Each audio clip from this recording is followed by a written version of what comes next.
Charlie Chaplin and satire. Now, while admittedly Charlie Chaplin's work in film isn't really known for anything as innovation or anything new at the time to filmmaking, his work in satire could be considered to be quite exemplary compared to his other contemporaries at the time. Now, first off, what is satire? It has been common all throughout history to basically critique the various going ons within the world. Satire is when a form of media or entertainment takes these critiques and essentially heightens them to the point of exaggeration. Examples of such works include A Modest Proposal by John Swift or Dante Alighieri's Inferno.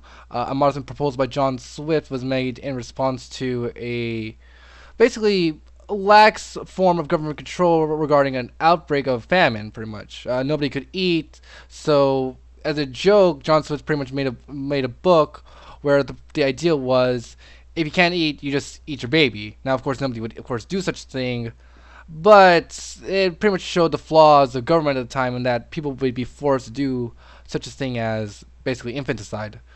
And Dante Alighieri's Inferno, that's a journey through hell, where hell is pretty much filled with the people that Dante Alighieri himself pretty much did not like, or a bunch of political figures at the time who Dante Alighieri disagreed with. And of course, both works feature a huge amount of criticisms regarding the state of affairs from the leaders and governments. Now, Charlie Chaplin, who was he? He was, of course, an actor who was successful primarily from the 1920s to the 1950s. He did make films after the 1950s, but these were very few and in between, and they didn't necessarily follow the style of his earlier films. Now, all of his films, well, majority of his films were actually straight comedies. These films primarily focused on the character of the tramp. Now, admittedly, there was a few times where he didn't play the tramp, such as Monsieur Vadot, where he portrayed a serial killer who killed his wives. The film that we're going to be discussing later on, The Great Dictator, is another example where, admittedly, despite the resemblance to the character of the tramp, the character of the barber is not the tramp. Where did he come from? Chaplin grew up poor with a mother who was put in an insane asylum due to her mental health, and his father was responsible for him until eventually his death 2 years later after his mother's sickness. This left Charlie an orphan, essentially, pretty much forced to survive on the streets of England. Now, how did this affect his films? Well, as mentioned previously, Charlie's most famous character was the tramp, a down-on-his-looking working man who constantly was searching for decent living and a decent life. He was basically forced to survive, going from place to place, essentially just kind of living the life of struggle that Charlie would have lived if it wasn't for his talent in film. Now, I'm going to show a quick clip here from The Kid, a film about basically a tramp finding a orphan boy, a boy that pretty much could be a stand for Chaplin, who also has to work in such a hard and struggling environment.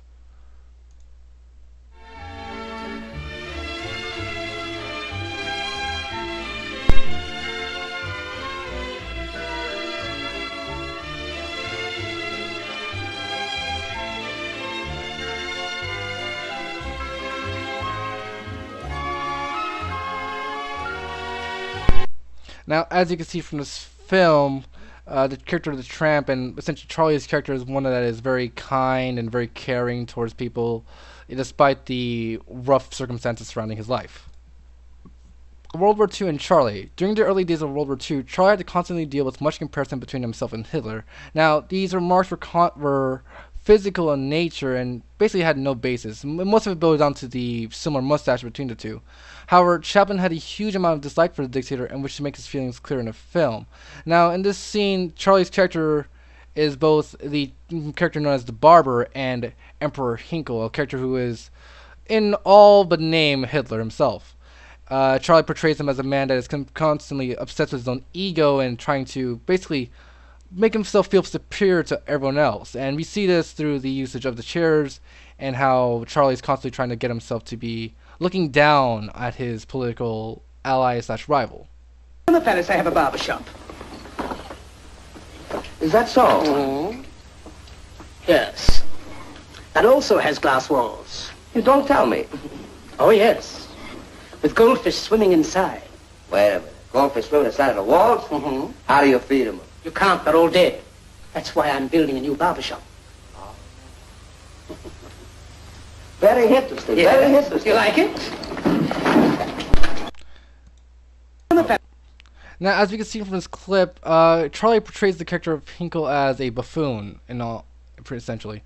However, the scene that I feel completely changes this film from just straight up satire to a major critique of Adolf Hitler at the time is the scene of the Great Dictator, or the scene of the Great Speech. Now, I would highly recommend viewing the speech on your own. I'm just going to play the first 30 seconds. And in general, I would just recommend watching the film. It's a great example of a celebrity critiquing the dominant powers of the time. I'm sorry, but I don't want to be an emperor. That's not my business. I don't want to rule or conquer anyone.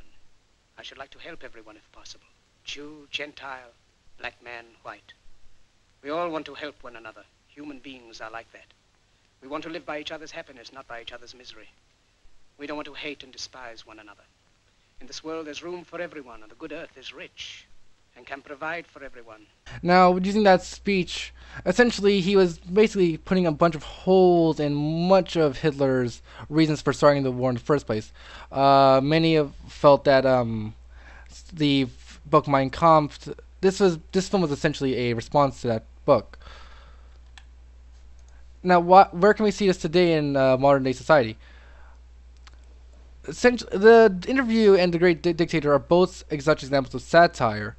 The interview itself is being known for quite a bit of controversy when various movie theaters decided not to play the movie due to the huge amount of threats from North Korea if the movie were to go through. And the Dictator itself, the character that Sacha Baron Cohen portrays is meant to be a amalgamation of various dictators throughout history, such as even Kim Jong-un's father, or Kim Il-sung. Now, why is this important? The United States is currently ranked 48th in the World Press Freedom Index. Across the world, many news sources are starting to feel potential punishment or reprimandation for their views. Now, if the press is unable to voice its concerns regarding government, and public figures such as celebrities or influencers are unable to express their views, then that leaves it up to the people. Now, hopefully it doesn't get to that point, but essentially, being able to critique and or essentially just kind of parody one's government is a great way to bring to light certain issues and public, just concerns of the public. Now, I've asked anybody that views this lecture to make a one-page paper discussing how they would make a satire regarding any social issue. It could be how animal rights are being trampled on. It could be about how global warming is not getting the attention it deserves.